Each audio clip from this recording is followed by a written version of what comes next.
네, 오늘은 바이오 특집입니다. 오랜 기간 좀 쉬었던 바이오 기업들이 종목별로 서서히 좀 꿈틀거리는 움직임이 좀 발생하고 있는 그런 상황이죠. 사실 국내 상장 기업 중에 가장 많은 종목 수를 차지하고 있는 게 이 제약 바이오인데, 바이오 분야 자체가 워낙에 다양하기 때문에 상당히 많은 종목들을 좀 포함하고 있습니다. 포함시키고 있습니다.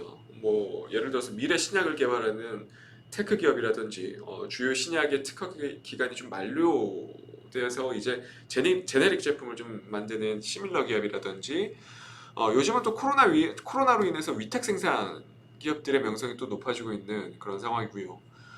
그 외에도 이를 좀 아우르는 종합제약사들, 전통적인 이제 전문의약품이라든지 일반 의약품 위주로 개발 또는 판매를 좀 진행하는 기업들이 있을 거고요. 그리고 뭐 기타 건강보조 제품이라든지 필러나 뭐 톡신 제품을 좀 영위하는 바이오 기업들도 있고요. 뭐 상당히 너무나 많습니다. 상장 기업만 해도 사실 수백 개가 지금 넘는 그런 상황인데, 앞으로도 기술 특례 상장으로 인한 국내 신약 개발 관련한 기업들의 수는 계속해서 좀 늘어날 수밖에 없는 그런 환경이 좀 만들어질 것 같아요. 왜냐하면 정책적으로도 국가에서 계속해서 좀 이런 부분에 대한 전폭적인 좀 지원을 아끼지 않고 있는 그런 상황이다 보니까 계속해서 이 시장의 파이 자체는 늘어나지 않을까 싶습니다. 사실 최근에 국내 바이오 축을 담당하고 있는 기업들은 크게 두 가지로 좀 나뉘어 볼 수 있을 것 같아요.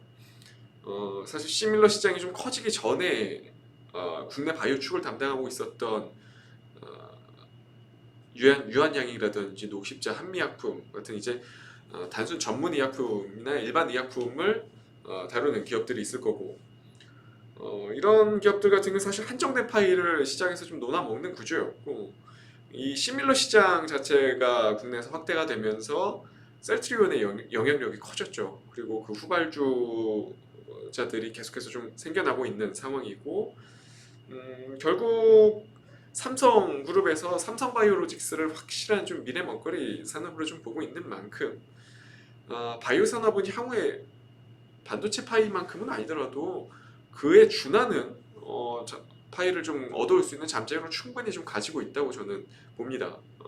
지금 글로벌 빅파마로 좀 불리고 있는 MSD라든지 뭐 아스트라제네카 또는 뭐 일라이릴리 또는 화이자 같은 기업들의 수준까지 가려면 사실 단순 기술력 자체는 너무나 먼 상태인데, 조금은 전문 분야를 좀 다르게 시장 진입을 시도를 하고 있는 상태죠. 지금 국내 기업들 자체는. 그래서 이들과 어깨를 나란히 하진 못하더라도 분명 반도체 파운더리처럼 미래에는 국내 바이오만의 강점을 충분히 가질 수 있을 거라고 저는 확신을 합니다. 예를 들어서 이제 대형 제약사의 오픈 이노베이션 분야를 이용한 다수의 임상 관련 기업들이 또 주요 성장의 발판이 또 될 거라고 좀 보여지고, 시밀러 시장의 선발주자 역할도 충분히 향후에는 국내 기업에서 나올 수 있을 거라고 좀 보여지고요. 그 외에도 조금 대표적인 위탁 생산 기업들의 확장성, 미래 확장성을 좀 생각해 본다면, 저는 국내 바이오 기업들이 지금 당장은 아니더라도 향후 10년 이내에는 괄목할 만한 성장력을 지니고 있다고 저는 보고 있습니다. 그렇기 때문에 그래서 오늘 좀 준비한 종목들은 바이오 관련 대표적인 종목들, 그러니까 개인 투자자분들의 관심도가 가장 높을 만한 종목들로 일단 먼저 좀 오늘 시간 준비를 해왔습니다. 바로 첫 번째 종목은 셀트리온입니다. 일단 오랜 기간 제가 셀트리온 같은 경우는 저희 방송 통해서 오랜 기간 좀 팔까 의견 쪽을 좀 고수를 했었던 종목이고, 작년 12월이죠. 작년 12월 때 이제 치료제의 기대감이 좀 극대화되었던 시기에 이후에는 사실 좀 유의미한 추세 형성의 움직임은 아직까지는 발생하지 않고 있는 그런 상황입니다. 사실 추세적인 측면만 놓고 본다면 여전히 하락 국면에 좀 진입해 있는 그런 상황이라고 좀 볼 수 있을 것 같고요. 어, 그 외에도 사실 지금 성장주 성격의 종목들과 비교를 해보면 탄력도 역시 여전히 좀 많이 떨어지는 그런 모습을 좀 보이고 있는 건 사실입니다. 따라서 저는 현재 시점에서 급격한 추세 형성이 발생할 거라고 보여지지는 않고요. 하방 오히려 좀 여기서는 계속해서 좀 하방 움직임, 제한된 하방 움직임들이 좀 나올 수 있을 거라고 좀 보여집니다. 그럼에도 불구하고 저는 하반기를 놓고 보면은 이제는 좀 살까 의견 쪽으로 좀 방향을 바꾸고 싶습니다. 왜냐하면 지금 2분기 실적 기대치가 현저하게 좀 낮아진 상황에서 사실 큰 실적에 대한 부담은 크게 없는 상황이고 바이오 시밀러 시장의 규모 자체는 계속해서 성장세는 좀 유지가 되고 있는 그런 상황입니다.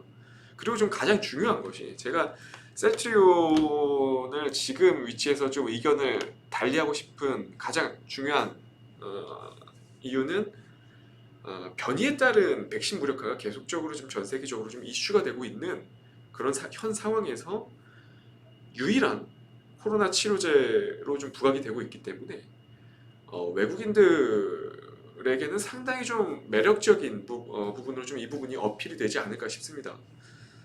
지금 화이자라든지 MSD 또는 뭐 로슈 같은 글로벌 빅파마랑 치료제에 있어서 좀 대결을 하고 있는 그런 구도인데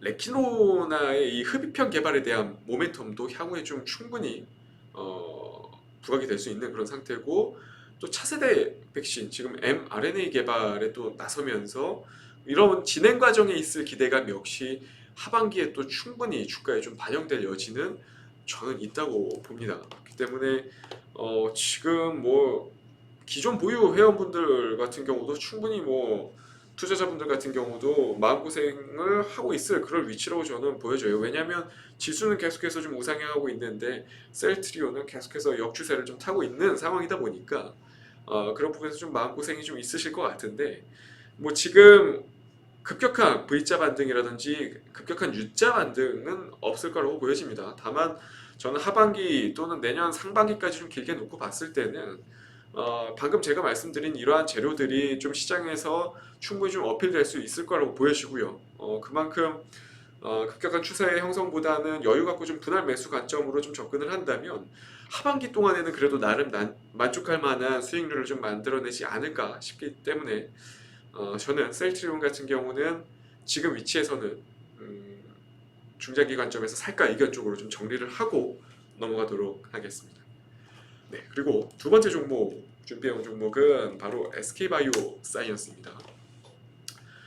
이번 주 들어서 바이오 기업 내에서 가장 핫했던 종목이 아닐까 싶은데 일단 SK바이오 사이언스 먼저 일단 결과론적으로 좀 놓고 보면 저는 살까입니다. 역시 사실 지금 대표적으로 비교할 수 있는 삼성바이오로직스랑 단순 비교 자체는 분명히 어렵겠지만 일단 지금 진행 중인 생산 시설에 대한 증설에 대한 부분과 현재 수주된 물량의 단순 삼성바이오로직스와 축소를 통해서 좀 비교를 해본다면 여전히 삼성바이오로직스보다는 많이 싸 보입니다. 지금 이렇게 올라왔음에도 불구하고 충분히 밸류에이션 자체 향후 이제 성장성에 대한 부분을 토대로 좀 포워드 PR을 좀 계산해 봤을 때는 여전히 좀 매력적인 위치이지 않나 싶습니다.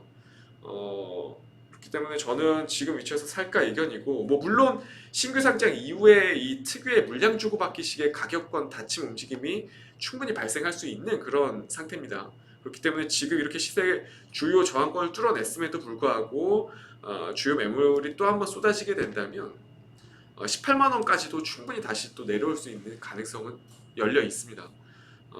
그럼에도 불구하고 저는 결국 길게 본다면 이 미래 기업 가치에 분명히 주가는 수렴할 거라고 좀 보여지고요. SK바이오사이언스 같은 경우는 향후에도 노바백스의 위탁 생산 모멘텀이 충분히 잠재적으로 좀 갖춰져 있는 상태고 덧붙여서 거기에 백신에 대한 자체 백신에 대한 재료 역시 여전히 현재 진행형이기 때문에 여러모로 좀 피어그룹 내에서는 비교 우위에 좀 설 수 있는 그런 환경이 만들어지지 않을까 싶습니다. 저는 조정시마다 꾸준히 좀 분할 매수 관점으로 접근한다면 역시나 SK바이오사이언스 같은 경우는 긍정적인 결과값이 좀 나올 거라고 보여지기 때문에 셀트리온에 이어서 SK바이오사이언스도 살가 쪽으로 좀 정리를 하고 넘어가도록 하겠습니다. 네, 그리고 마지막으로 준비해온 종목은 ST팝입니다. 사실 작년에 올해보다는 작년에 좀 핫했던 종목인데 올해도 역시 뭐 4월쯤에 이제 mRNA 백신 관련한 부분이 또 시장에서 부각이 되면서 대표적인 관련주로 좀 시세 형성이 나왔었던 종목이고 그 이후에 조금은 기간 조정에 대한 부분이 시세가 좀 발생을 하고 있는 그런 상황입니다. ST팜 같은 경우는 뭐 대부분의 투자자분들이 아시다시피 mRNA 원료를 좀 생산할 수 있는 기업이고 이미 대량 생산을 위한 GMP 공상 증설 자체도 좀 완료된 상황이죠. 혹시라도 향후에 삼성바이오 외에 또 추가적인 위탁 생산 계약이 발생될 경우에는 대표적인 제약사들이랑 컨소시엄 구성해서 충분히 그런 부분에 대한 계약이 이루어질 수 있는 가능성이 상당히 좀 높은 기업입니다. 그렇기 때문에 그런 부분들을 좀 간과해서는 좀 안 될 것 같고요. 추가적으로 지금 에스티팜 같은 경우는 mRNA 백신 관련한 개발 역시 충분히 조금 가시권에 좀 들어온 상황인데 지금 한미약품이랑 시즈녹 십자 등 이제 세 개 제약사가 좀 주축으로 좀 컨소시엄을 좀 구성한 상태인데 내년 상반기에 조건부 허가를 목표로 하고 있는 그런 상태입니다. 물론 이 백신 허가에 대한 부분은 힘겨운 과정은 분명히 있겠는데 그래도 컨소시엄 지금 만들어진 국내 개발사 중에서 컨소시엄 중에서는 가장 가능성이 높은 축에 속한다고 좀 볼 수 있을 것 같아요. 그렇기 때문에 그런 부분에 있어 단순 재료적인 측면에 있을 때는 저는 살까 의견이고요. 기술적으로도 사실 지금 현재 위치는 크게 부담스러운 위치는 아니라고 봅니다. 충분히 매력적인 위치라고 보여지고요.